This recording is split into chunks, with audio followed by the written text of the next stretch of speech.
Começa agora o Ponto de Pauta, o programa da Sedufisme.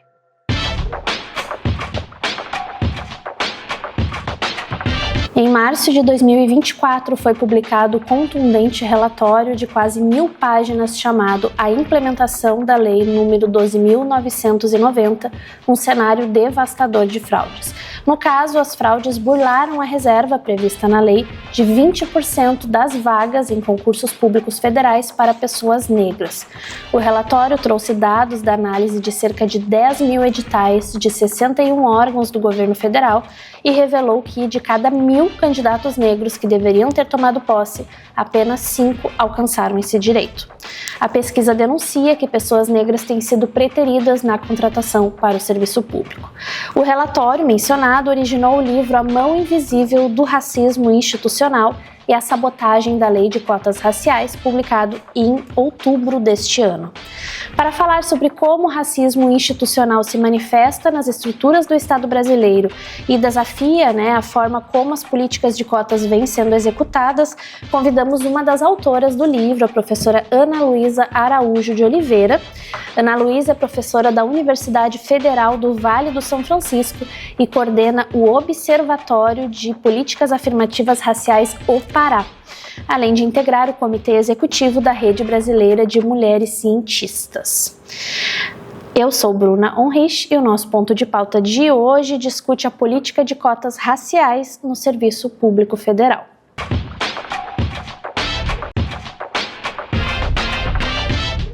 Primeiramente, professora Ana Luísa, muito obrigada por aceitar conversar conosco. Eu que agradeço, Bruna, agradeço o convite da sessão sindical e parabenizo vocês também por trazerem para esse momento esse tema que é tão caro à população brasileira, e que para nós do Opará é um tema também muito caro dentro das nossas atividades de ensino, pesquisa e extensão, advocacy, do que a gente vem trabalhando. Obrigada pelo convite e é um prazer estar aqui. Perfeito, professora, obrigada.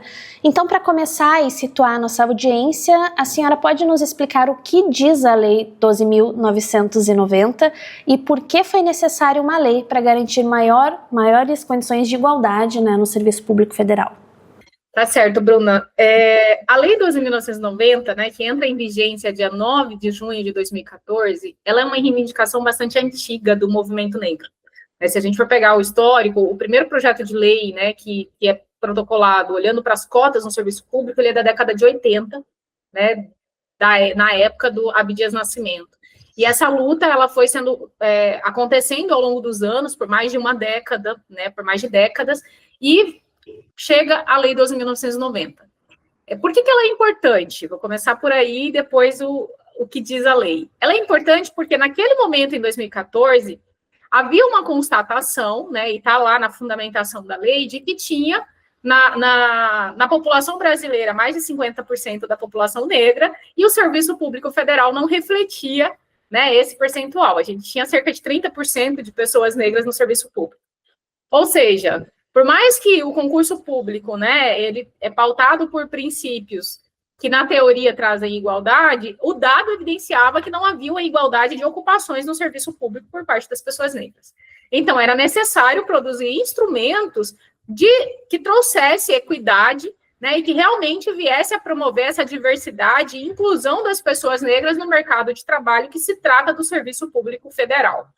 Então, a lei ela foi pautada em 2014 nessa perspectiva, de que eu tenho 30% de servidores negros, esses servidores entraram por ampla concorrência, continuarão entrando por ampla concorrência, e para produzir a equidade, e trazer esse percentual de diversidade para o serviço público, para representar o que é a sociedade brasileira de fato, eu precisava, então, ter esse instrumento chamado Lei de Cotas Raciais nos concursos públicos. E o que diz a lei? A lei vai reservar à população negra 20% das vagas nos concursos públicos para provimento de cargos efetivos e empregos públicos. Esse termo, cargos efetivos, ele é muito importante dentro dessa discussão, e a gente vai voltar nele em outro momento. A lei dizia que a partir de 3 vagas no mesmo edital, passava-se, então, a aplicar a reserva de vagas. E que as vagas reservadas tinham que estar expressamente no edital para cada cargo público. Isso faz parte do artigo 1º da lei. E o artigo 2º vai dizer que a condição, né, para as pessoas acessarem esse direito era o quê? Se autodeclarar no ato da inscrição no concurso público. A autodeclaração como condição, né, para acesso ao direito.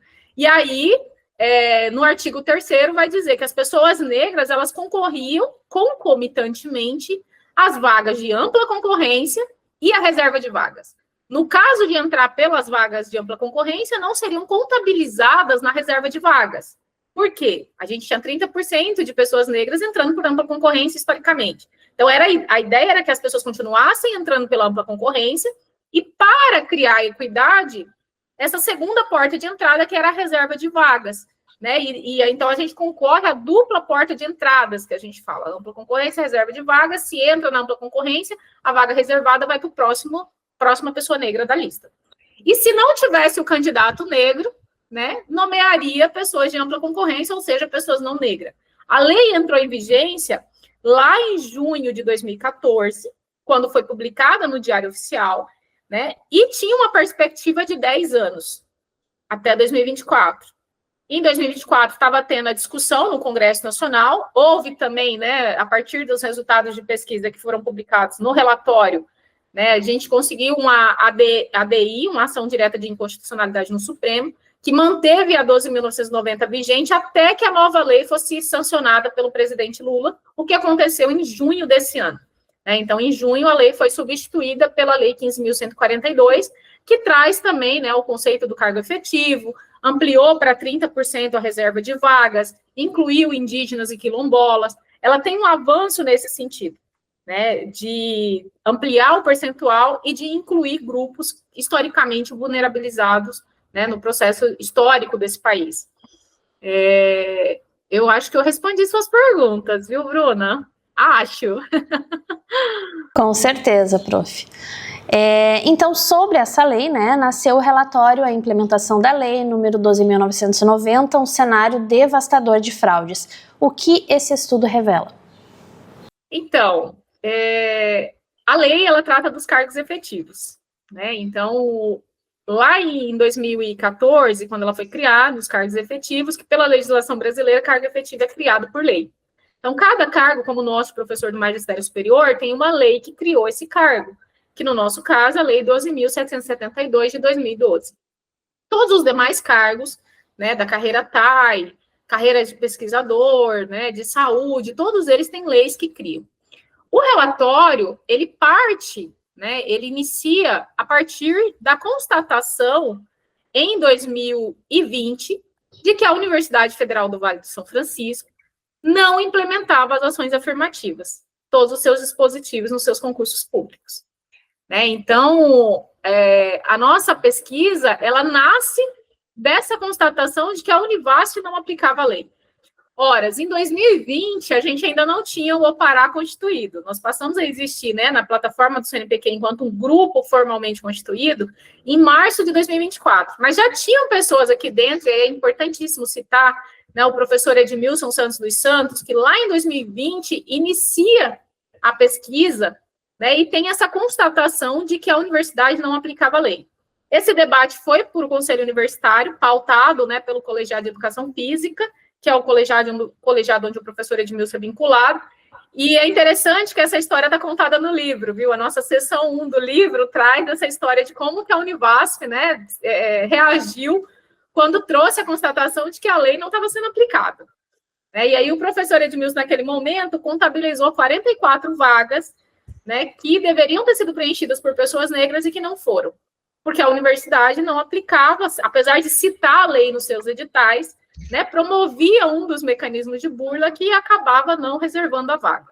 E aí foi feito um relatório inicial, que ficou com o nome de relatório 44, em alusão a esse número, com relação à Univasf.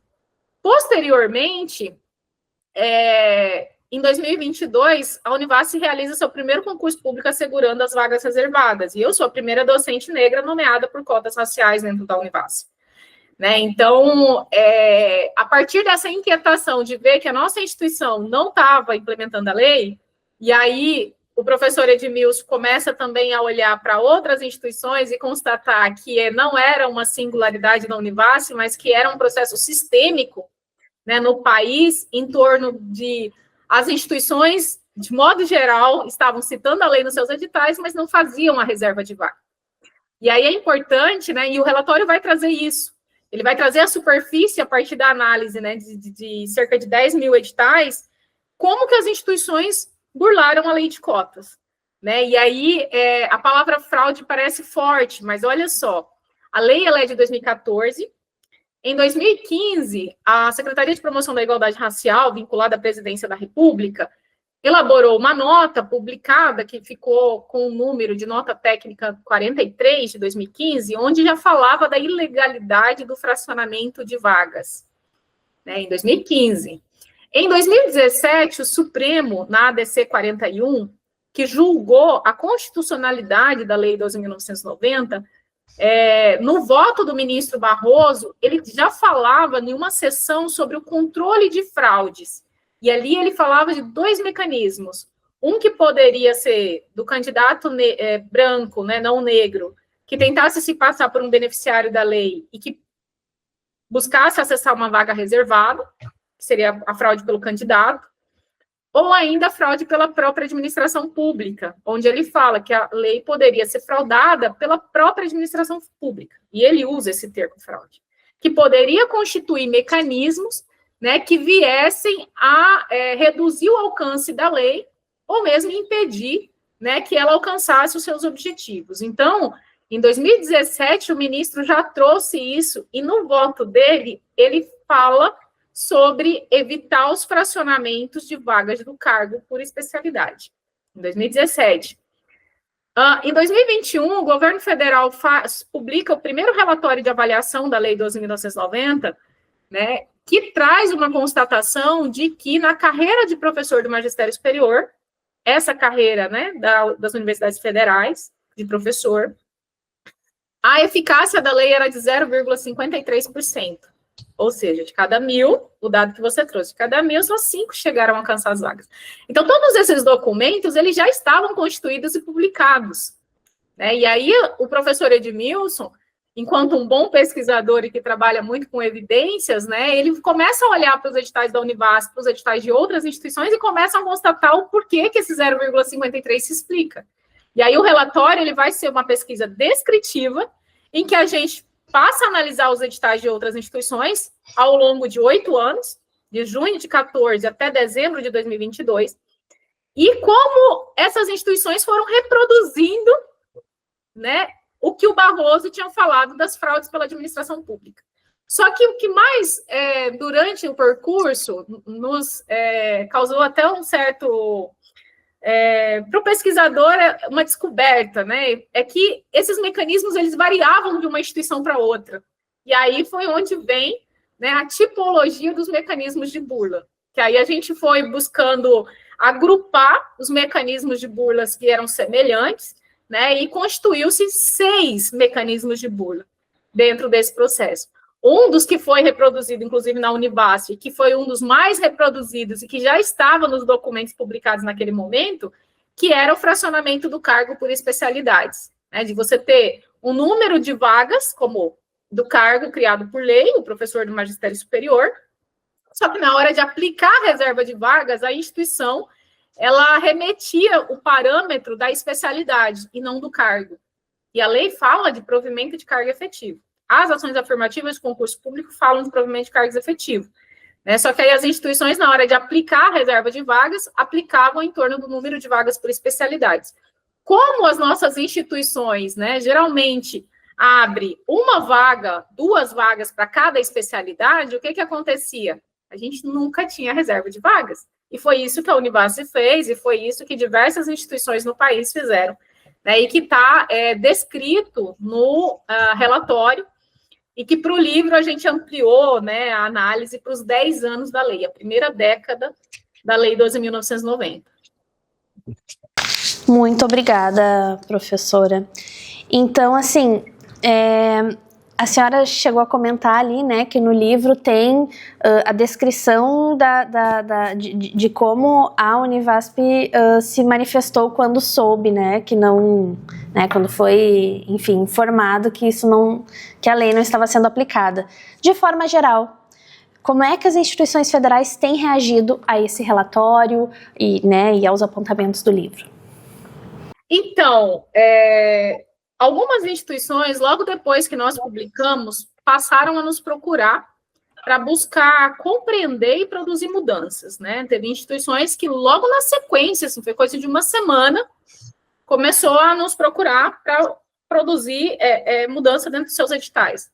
E a gente tem visto um movimento crescente de instituições, né, produzindo alteração dentro dos seus editais para poder aplicar a lei na íntegra, né, em todos os seus dispositivos e assegurar o direito da população negra.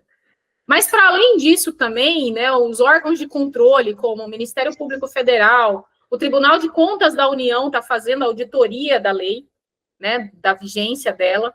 Então, a gente conseguiu mexer com a agenda, inclusive, desses órgãos de controle. Né? No caso do Ministério Público Federal, eu acho que é bem importante destacar que o professor Edmilson, ele abriu diversas denúncias, né, no Ministério Público Federal em relação às fraudes que estavam acontecendo na 12.990, antes, inclusive, do relatório.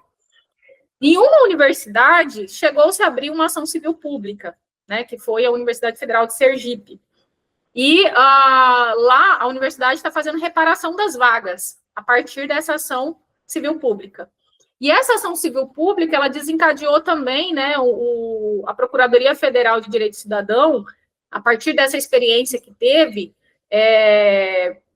enviou ofício para todos os ministérios públicos, as unidades, né, do Ministério Público, e já teve ministérios públicos que nos procurou, buscando entender, né, o que estava acontecendo ali. Em alguns casos, a gente chegou a emitir notas técnicas para o Ministério Público, né, e trazendo uma análise sistematizada daquelas instituições ali que estão na jurisdição.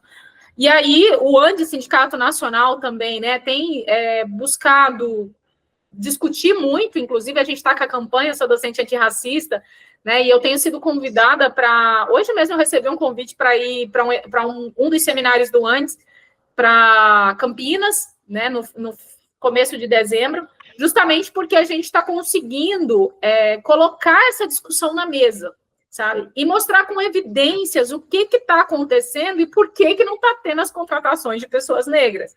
Então, assim, se lá atrás tinha uma justificativa de que não sabia, que não tinha informação de como fazer, o Opará fechou essa lacuna a partir do relatório e a partir do livro, porque hoje não dá mais para as instituições dizerem que não sabem o que está acontecendo, né? Porque as evidências estão aí. O relatório, ele traz, né? A gente fez um relatório descritivo e ele vai trazendo os recortes de edital com destaque, mostrando, olha, aqui, isso aqui resultou nesse lugar, que foi a falta de reserva de vagas para as pessoas negras.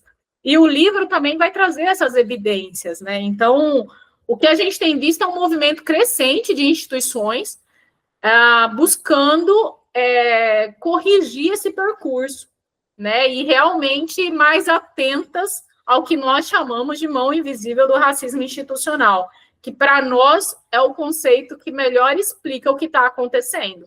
Né, o Brasil já foi condenado na Corte Interamericana com relação, né, a racismo institucional em contratações de iniciativa privada. O caso Neuza e Gisele, ele é emblemático nesse sentido, mas o que a gente vê no caso da reserva de vagas para pessoas negras também é uma reprodução muito forte do racismo institucional, que mesmo tendo a lei, ela não foi aplicada na integralidade pela maioria das instituições. Mas é importante destacar também, viu, Bruna?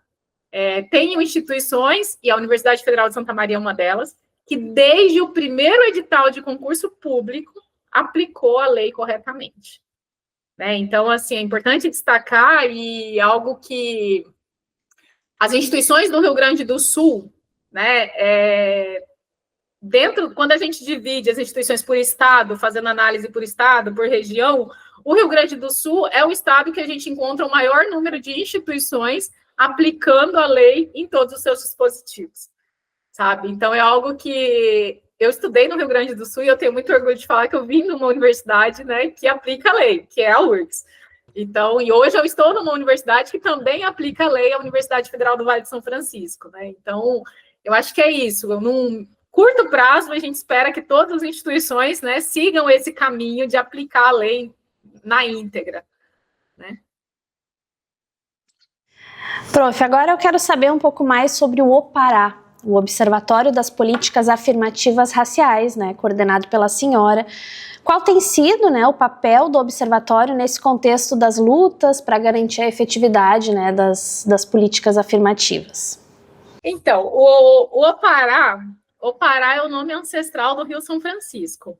Já começa aí, né? Eu acho que quando nós criamos o Opará, a gente tinha uma discussão dentro do grupo que era, nós queríamos um observatório, não somente um grupo de pesquisa, mas um observatório que fosse ativo, né, que observasse, catalogasse, divulgasse e tivesse prioridade também, né, no diálogo com as diferentes instituições, e aí os órgãos de controle, movimentos sociais, né, governos, gestores públicos, dos três poderes, e que tivesse esse movimento ativo. E aí, né, na discussão de qual seria o nome do grupo, a gente sabia que era um observatório de políticas afirmativas. E quando, né, eu não sou daqui da região, eu vim em função do concurso público, mas quando a gente soube, né, do nome ancestral do Rio São Francisco, foi algo fantástico, que trouxe, né, a ancestralidade, a luta de quem veio antes, e também o que a gente pensava, o que é o grupo, o que nós queríamos, né, o que nós queremos desse grupo de pesquisa. Então, foi um casamento perfeito entre o nome ancestral do Rio e o nosso objetivo de trabalho em defesa das ações afirmativas raciais. E o Opará, ele tem se consolidado, como eu disse no início, nós existimos para o Diretório de Pesquisa do CNPq desde março de 2024, as pesquisas já existiam desde 2020, lá na coordenação do professor Edmilson, e esse ano a gente viu a necessidade de expandir um pouco mais e a gente constituiu a Associação Opará, né, para a gente ter aí um pouco mais de autonomia nas ações com que a gente tem desenvolvido, e o livro, ele passa a ser o primeiro produto da Associação Opará, né, e aí nós somos, então, pesquisa, extensão, a gente faz advocacy, e a gente tem esse papel ativo de buscar fazer controle social, monitoramento, e para além disso, né, a gente dialogar com quem está na linha de frente, com quem está realmente, né, aplicando, formulando, fazendo o monitoramento, o controle por parte dos órgãos, né, responsáveis. Então, o Opará, ele tem sido importante nesse sentido, e a gente, para nós, é muito caro, Bruno, as pesquisas baseadas em evidências. Né? O Opará, ele é um grupo de pesquisa interdisciplinar, com pessoas de diferentes áreas, que veem nas pesquisas baseadas em evidências o caminho para a gente transformar a realidade. E, para além das teorias, a gente trabalha muito com números. Eu sou engenheira, eu venho da agronomia, né, da engenharia agronômica, então, tem outros colegas também da engenharia, da economia, né? Então, a gente gosta muito dessa dinâmica de unir teoria, unir os números e também unir, né, esse diálogo com os diferentes órgãos, trabalhar a comunicação. Para nós, no Pará, isso é muito caro. Então, a partir disso, a gente acredita, né, que nós estamos aí construindo um diferencial em termos de grupo de pesquisa dentro desse trabalho das ações afirmativas. E aí não sou eu quem digo, várias pessoas falam que hoje nós já somos uma das principais referências para estudar ações afirmativas em concursos públicos, né? E era o objetivo do Pará, a gente está conseguindo atingir esse objetivo, enquanto grupo.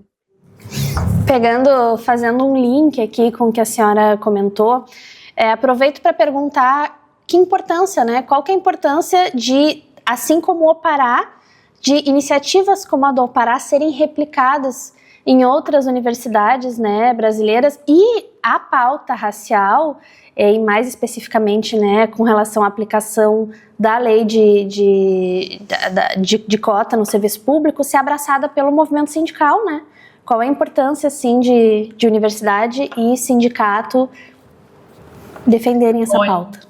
Eu falei isso hoje de manhã, que eu tenho muito orgulho de estar vinculada a um sindicato antirracista, né? O nosso sindicato aqui, da nossa Sindunivasf, também é uma seção sindical do ANDE, Sindicato Nacional, e é fantástico a gente ver o sindicato, né, com essa luta forte e lutando também, né, dentro dos planos de carreira, das demandas docentes, pela diversidade no serviço público, né, e pela qualidade de vida desses docentes dentro do serviço público também. Eu falo que o sindicato é um lugar em que eu me sinto segura, no sentido de um ambiente onde o racismo ele tá em luta, porque a gente tem campanha, a gente tem, né, esse diálogo aberto dentro do sindicato. Foi um espaço que me abraçou muito quando eu cheguei aqui na Univasf, e é um espaço seguro também porque a gente consegue debater outros temas, né, a questão de progressão,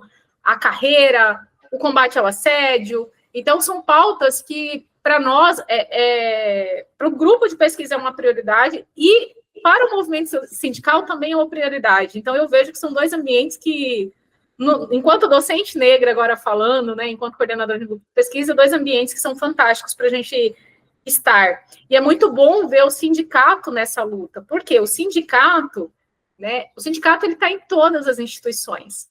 O Opará, não. O que a gente consegue é fornecer informações, e é nessa parceria com o sindicato que a gente trabalha, né? E a luta do movimento sindical, ela está em todas as instituições. Então, óbvio que a gente precisa, né, cada vez mais que as informações cheguem mais longe, e aí iniciativas como a de vocês, né, esse ano teve outras associações docentes também que chamaram a gente para conversar, para dialogar em momentos, às vezes presencial, às vezes não. E é muito bom a gente ver esse movimento também ganhando mais força ainda dentro das instituições. E a gente está vendo, Bruna, que tem algumas instituições que a mudança nos editais, as mudanças nos concursos públicos, elas estão acontecendo a partir de onde? A partir do sindicato. É a partir das pessoas dentro do sindicato que estão fazendo luta, que estão dialogando com a gestão, que estão mostrando onde é que estão os gargalos do racismo institucional ali dentro, e que estão promovendo mudanças também. E, além disso, estão recebendo esses docentes negros que chegam, como foi o meu caso, né? Porque eu fui muito bem recebida dentro da minha seção sindical, e eu tenho certeza que vocês aí também estão fazendo esse espaço, né, um espaço acolhedor também para os docentes negros que chegam na UFCM.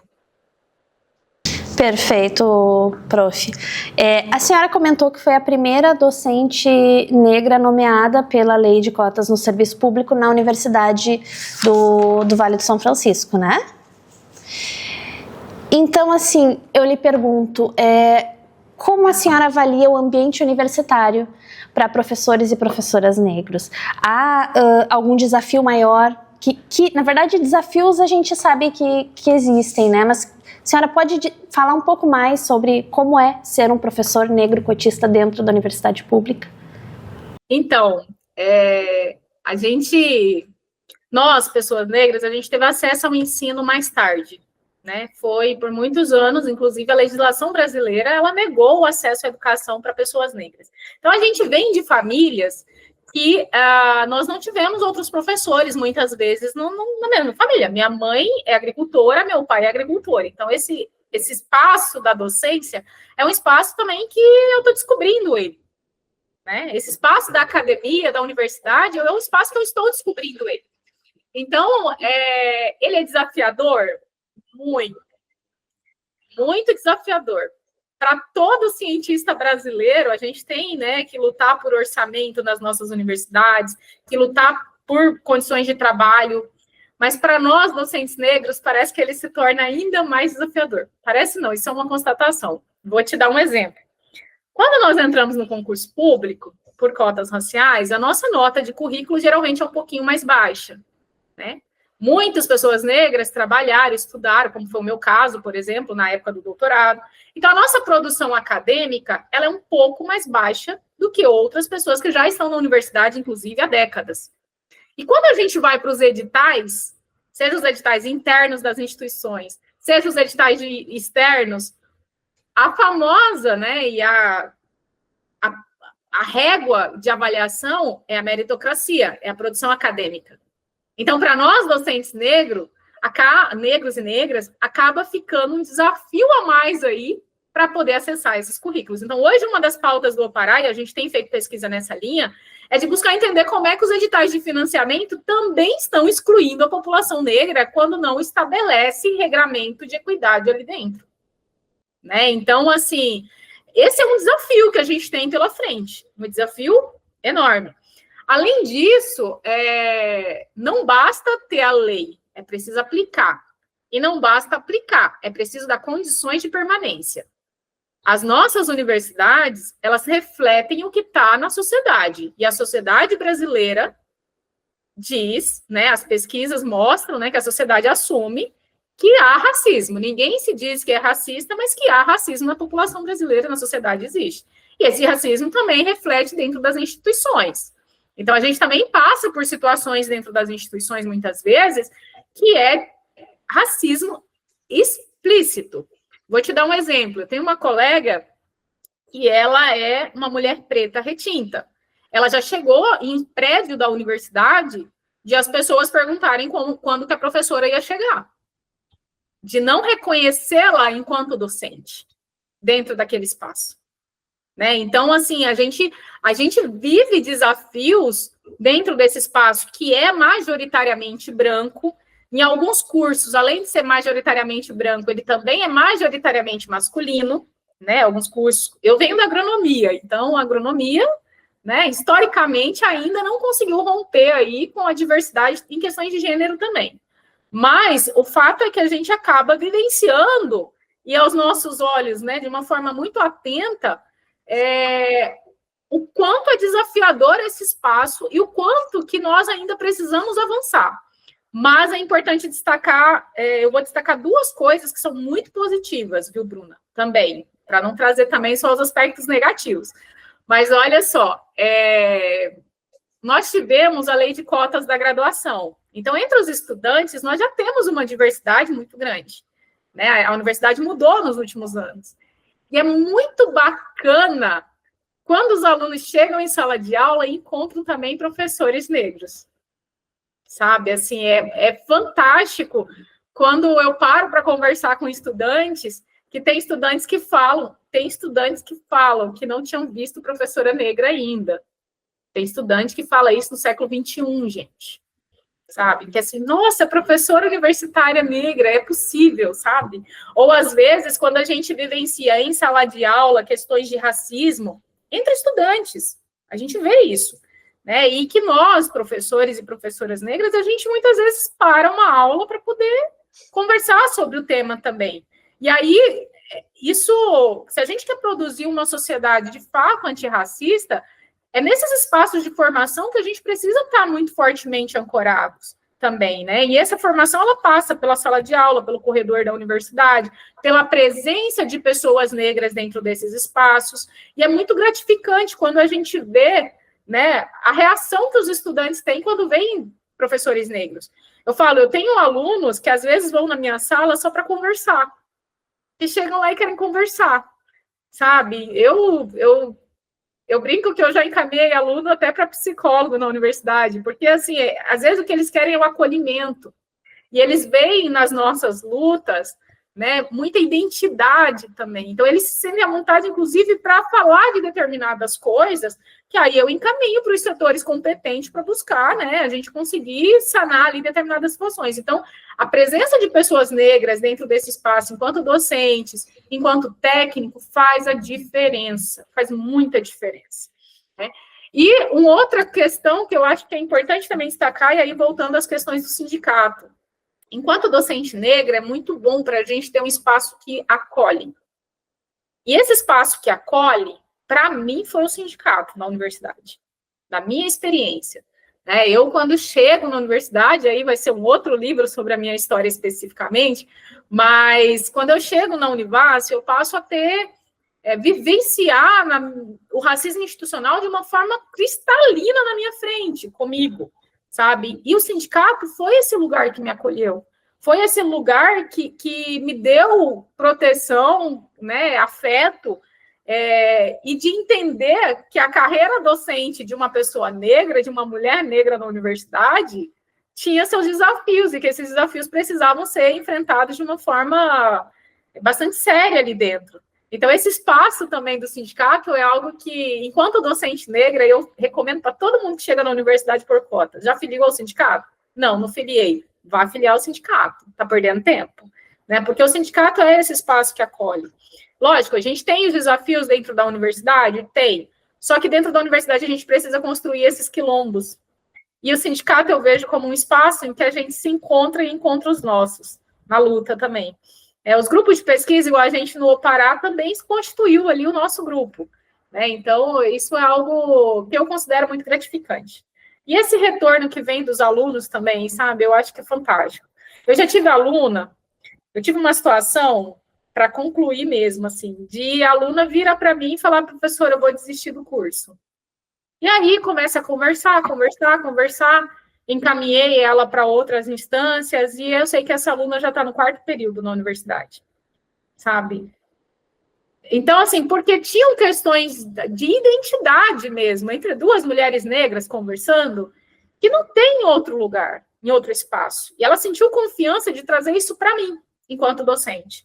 Sabe? Então, acho que a gente também, nós, docentes negros, a gente também precisa estar muito atento a essas situações dentro da universidade. Porque, muitas vezes, né, os estudantes são pessoas como eu, que não teve na família pessoas que traçaram esse caminho e que estão descobrindo esse caminho. E aí eles conseguem ver em nós, docentes, meio que um espelho. É um espelho para poder, né, eles se espelharem ali, dialogar, seguir a carreira deles. Então, eu acho que isso contribui bastante. Quando a gente tem um corpo docente, um corpo técnico que é diverso, sabe? Então, assim, eu acho que tem suas coisas negativas? Tem. Mas os desafios também, a gente luta e a gente vence, não são invencíveis. Mas tem suas coisas muito positivas também dentro da docência, e eu acho que vale a pena destacar isso também. Professora, estamos nos encaminhando para o final da nossa conversa, que foi fantástica, mas eu quero deixar uma pergunta final. Na sua avaliação e na avaliação do Grupo Opará, né, essas vagas de trabalho que deixaram de ser assumidas por pessoas negras em consequência do racismo institucional devem ser reparadas? Todas elas, assim, a gente já tem hoje iniciativas de reparação no país, né? A Universidade Federal de Pelotas é a pioneira, e foi uma decisão da gestão pela autonomia universitária, que tem, inclusive, parecer da AGU, né, autorizando a reparação das vagas. Aqui no Vale de São Francisco, a gente aprovou no Conselho Universitário, olha só, em 2020, o Conselho Universitário, 2021, que a discussão aconteceu, o Conselho negou essa reparação. Em 2024, o Conselho aprovou a reparação. Né, e esse ano, o nosso edital de concurso, que ainda deve ser publicado, ele deve já sair com reparação de vagas. E tem outras iniciativas, como a Federal de Sergipe, que está com reparação a partir de uma ação civil pública, a Federal de Uberlândia também com reparação a partir de uma ação do Ministério Público Federal, a UFABC aprovou a partir de decisão de conselho universitário, né? Tem outras iniciativas de reparação acontecendo no país, e a gente, no Opará, a gente coloca que a nossa luta é por reparação, a gente quer a reparação de todas essas vagas, porque a lei existia, o direito não foi assegurado. Né? Então, assim, a reparação ela é uma luta nossa, ela é uma luta do movimento sindical, né, do nosso Sindicato Nacional, que no Congresso de Janeiro aprovou uma TR, né, sobre lutar pela reparação das vagas também, de ações afirmativas. Então, a reparação, ela é uma pauta, sim, que tem que estar colocada, e que nós contamos muito com o movimento sindical, com os movimentos negros, com os grupos de pesquisa que estudam relações étnico-raciais, com os órgãos de controle, para que a gente consiga avançar nessa reparação. E mais, viu, Bruna? A reparação, a gente colocou um conceito que é o banco fixo da reserva de vagas, que a lei, ela fala em reservar as vagas, né? Reservar. Se não for ocupada, reverte para ampla concorrência. No caso da reparação, como a gente está falando de vagas que não foram ofertadas quando deveriam ter sido ofertadas, a gente, no caso do banco fixo, essa vaga ela só é debitada do banco fixo se ela for preenchida. E aí, o concurso, a nova lei fala de 30% de reserva de vagas. né? Ele tem que exceder esse percentual da lei para dizer que está fazendo reparação. Tem que nomear mais do que o percentual da lei, porque se aplicou o percentual, está só implementando a lei. Acima do percentual, aí está fazendo reparação. Né? Então, assim, a pauta da reparação ela é uma pauta atual, necessária e urgente. A população negra não pode esperar mais, sabe? Não dá para esperar mais. A gente tem aí séculos de reparação que precisam ser feitas, e no caso dessa lei, mais de uma década de vagas de reparação que precisam ser pensadas também, né? Professora Ana Luísa, eu agradeço imensamente a sua disponibilidade em conversar conosco, em conceder essa entrevista. Muito obrigada. Obrigada, Bruna. Obrigada, sessão sindical. Obrigada a todos e a todas envolvidas. E para a gente é sempre um prazer. Estamos à disposição. E deixar um recadinho, Bruna. O nosso livro está à venda pelo site. O link dá para acessar pelo Instagram do Opará. Toda a renda revertida do livro vai ser para as pesquisas do Opará. Então, assim, quem comprar o livro também contribui para a gente dar continuidade dentro das nossas pesquisas. Tá bom? Obrigada. Recado dado, professora. Assim encerramos o nosso ponto de pauta de hoje, que contou com a presença da professora da Universidade do Vale do São Francisco e coordenadora do Observatório de Políticas Afirmativas Raciais, Opará, Ana Luísa Araújo de Oliveira. Essa edição do Ponto de Pauta, como de costume, estará disponível em vídeo e podcast nas nossas redes sociais e também em nosso site. O endereço do nosso site é www.sedufisme.org.br. Obrigada pela audiência e até a próxima.